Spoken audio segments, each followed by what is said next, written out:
Bruce Lee's JKD Jab.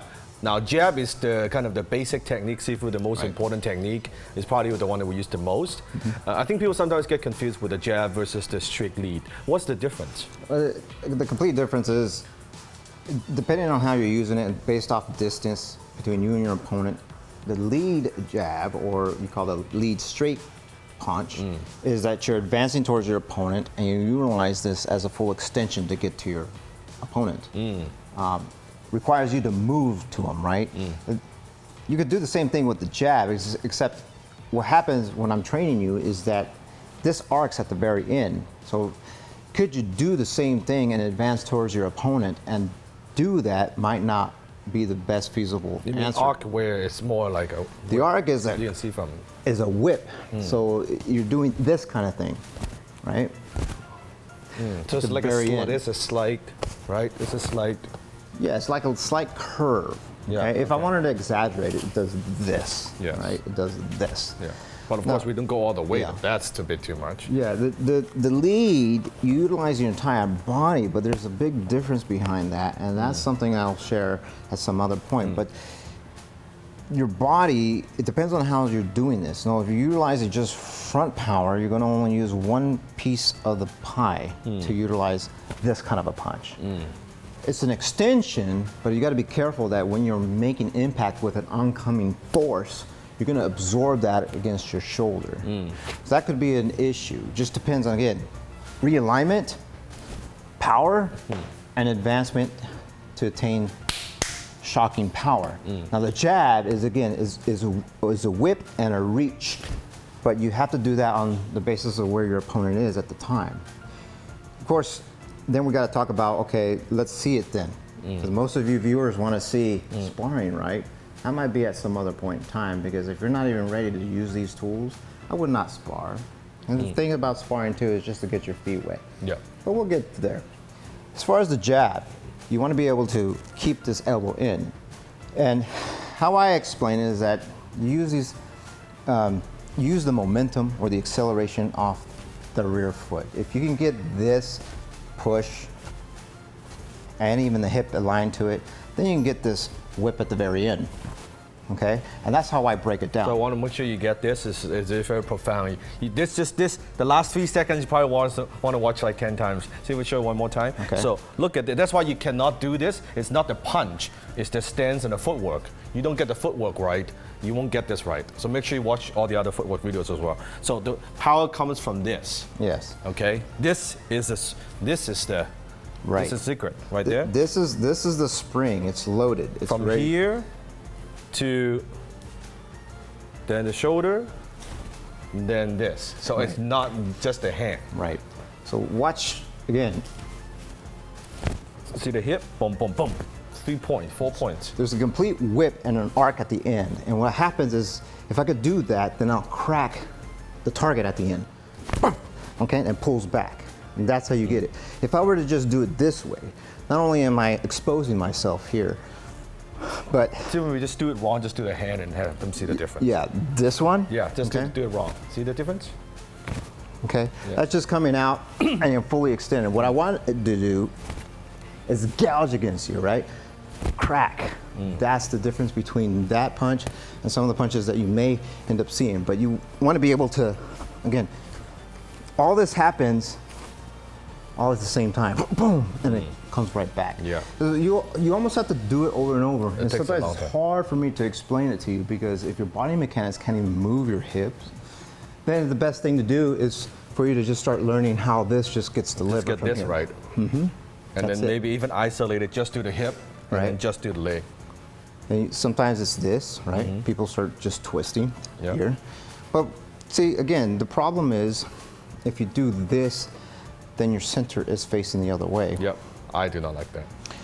So if you do this, you see how it comes Your right stuff back? is still here, your left hand, if you'll follow That's through. preferable. Let me So see if we can demonstrate. sure. So again, if I can just get this going, and what I'll be able to do is hit behind the target. Yeah, right there. Right, and then if I can hit this on the way in and retract it here, then my recovery is good. The mistake that people do is down, okay? down, slow recovery. Wide. That's open, yeah. Yeah. Crack is best.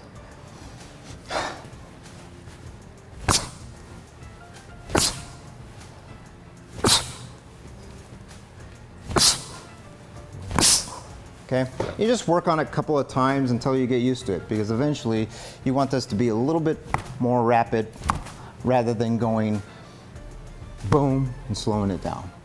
Boom, this one comes. Boom, this one's coming. You're always hitting behind the first punch. Okay. So again, take some time. I know sometimes whipping this back could actually pull a strain on your muscles. So if you're not warmed up, make sure you're warmed up. And then if you wanted to exaggerate this, go ahead. But eventually you want to do from point A to point B. It's very short.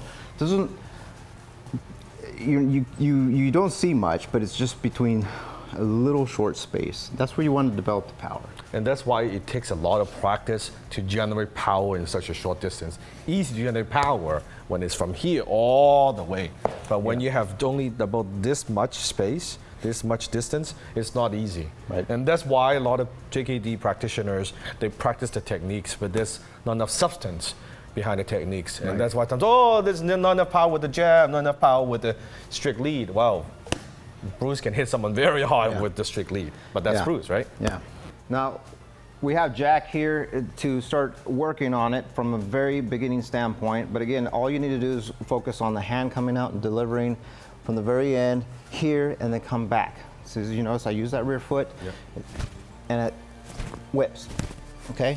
And that's how you're gonna end up doing it on the focus mitt. Yeah, so try that.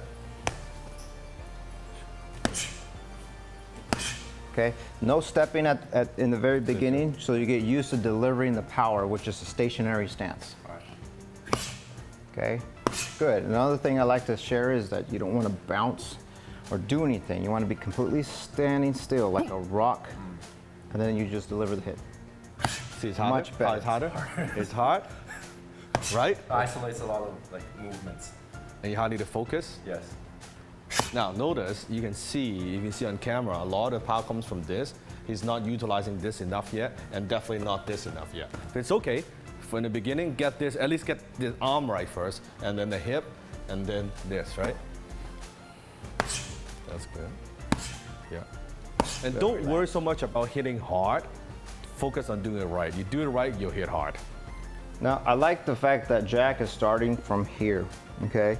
Because if he still don't understand how to deliver it here, it's hard. Sometimes it causes you to telegraph and pull the hand back to hit. Yes. Just start from here if you're having a hard time and fire the punch. You don't necessarily have to start from here. That's a little bit more advanced. Start from here, right? That's okay. Yeah. Good, relax. Relax, relax. Good, pause in between, focus. That's it. You give yourself a few seconds. Good, better. That's better. Yeah, that one was good. That one's good. That's good. Good. Right? A great way to increase the speed is by the auditory drill. All right, so if I'm gonna give you a clap, I want you to hit. Ready? Yeah.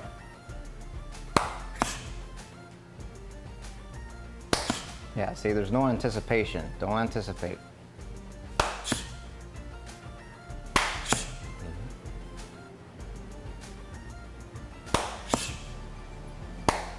Good. This is increasing stimulus, so that way he's able to hit much faster.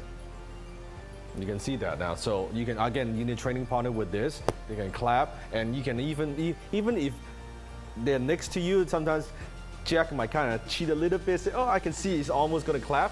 But if actually he cannot see Sifu, it's harder. It's harder when you don't, let's say, when you have no idea, it's a lot harder, right? Yeah. Try that. Okay. No bouncing.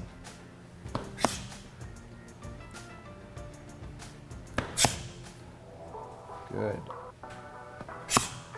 You see that? I'm just giving that real slight, so many things you can do. But I think that's a good starting point, right? Yeah, absolutely. For That the was a good jab. That was really good. But you need to practice in front of the mirror. Again, have an instructor to correct your form, and then more of a whip. And then you can feel, and then as a partner, as a training partner, I could tell Jack, yeah, Jack, that one was good, or that one, if it's, oh, I can see your hand is dropping, that is not as good, right? Or I see you turn too much this way, Yes. right? Or I see you bounce too much. As a good training partner, a good training buddy, you should give him feedback. So I know, right? Otherwise he cannot improve, vice versa, right?